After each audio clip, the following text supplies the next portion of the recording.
Praise the Lord. ஆண்டவர் இரட்சகருமாகிய இயேசு கிறிஸ்துவின் நாமத்தில் உங்களை வாழ்த்துகிறேன். சந்தோஷமா இருக்கிறீங்களா? இல்லை பிரதர், ஏதோ ஒரு பயம் எனக்குள்ள இருக்குது, ஏதோ ஒரு கலக்கம் எனக்குள்ள இருக்குது, ஒரு நிம்மதி இல்லை, ஒரு போராட்டத்தோடு என் வாழ்க்கை போயிட்டு இருக்குதுன்னு சொல்றீங்களா? இந்த காலை நேரத்தில் கர்த்தர் கூட பேச போறார். கேட்க ஆயத்தமா இருக்கிறீங்களா? மார்க் 4 அதிகாரம் 41 40 அவர் அவர்களை நோக்கி, ஏன் இப்படி பயப்பட்டீர்கள்? ஏன் உங்களுக்கு விசுவாசம் இல்லாமல் போயிற்று என்றார். யாரை பார்த்து கேட்கிற? சீஷர்களை பார்த்து கேட்கிறாரு. ஏன் இப்படி பயப்படுறீங்க? ஏன் உங்களுக்கு விசுவாசம் இல்லாமல் போயிடுச்சு? என்ன விசுவாசம் அவர்கள் இல்லாத போயிடுச்சு? அக்கறைக்கு போவார்கள் என்று சீஷர்களை அழைத்து கொண்டு போகிறார். படகுல இயேசு நல்ல நித்திரையில் இருக்கிறாரு.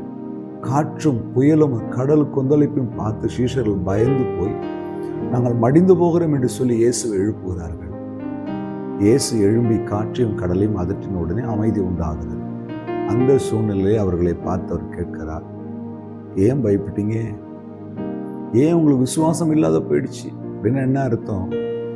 உன் படகுல நான் இருக்கிறேனே மகனே, நீ பயணம் செய்கிற உன் வாழ்க்கையில நானும் கூட இருக்கிறேனே.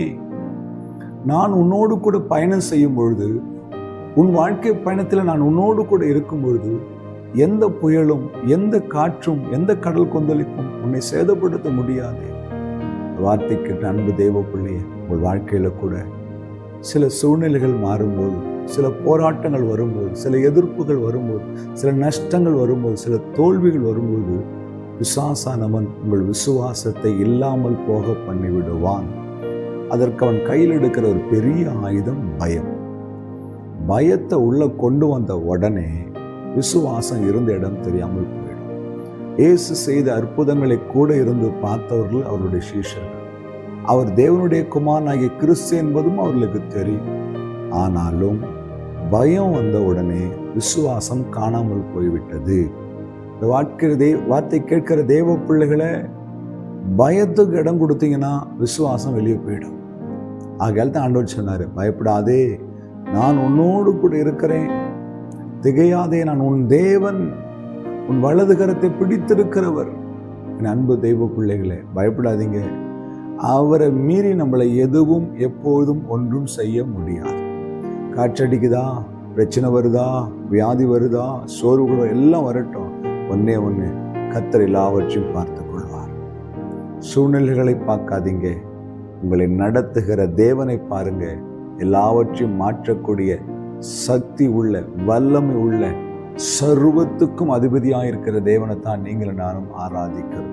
காற்றையும் கடலையும் ஒரே வார்த்தையில அதட்டி அமைதிப்படுத்தின என் தகப்பன், உங்கள் வாழ்க்கையில் நடக்கிற பிரச்சனைகளையும் போராட்டங்களையும் ஒரே வார்த்தையில் அமைதிப்படுத்த முடியும். விசுவாசிக்கிறீங்களா? சோர்ந்து போயிருந்தேன், இந்த வார்த்தை என்னை பலப்படுத்துன்னு சொல்றீங்களா? இந்த வார்த்தையை பிடிச்சு கொண்டு ஜெபம் பண்ணுங்க. ஆண்டவரே, இந்த பயம் என் விசுவாசத்தை இல்லாமல் போக பண்ணாதபடி, விசுவாசத்தை வர்த்திக்க பண்ணும், உமக்குள்ளே வேறுன்ற உதவி செய்யணும். ஜெபம் பண்ணுங்க. ஏசப்பா உங்களுக்கு அற்புதம் செய்யப்படும். ஜெபிக்கலாமா? அன்பு இரக்கமுள்ள நல்ல தகப்பனே, வார்த்தைக்காய் ஸ்தோத்திரம். ஆண்டவரே, இந்த பய உணர்வுகள் எங்கள் விசுவாசத்தை எங்களை விட்டு எடுத்து போடாதபடி அப்பா, காற்றையும் கடலையும் அதட்டுகிற தேவனை நோக்கி என் கண்கள் பார்த்து உதவி செய்யும். போராட்டத்தின் மத்தியில் வாழ்க்கை நகர்த்துகிற ஒவ்வொரு சகோதர சகோதரிகளும் குடும்பங்களுக்கும் கர்த்தர் சமாதானத்தை தருவீரா. இயேசு கிறிஸ்துவின் நாமத்தில் பிதாவே, ஆமென். ஹல்லேலூயா. God bless you.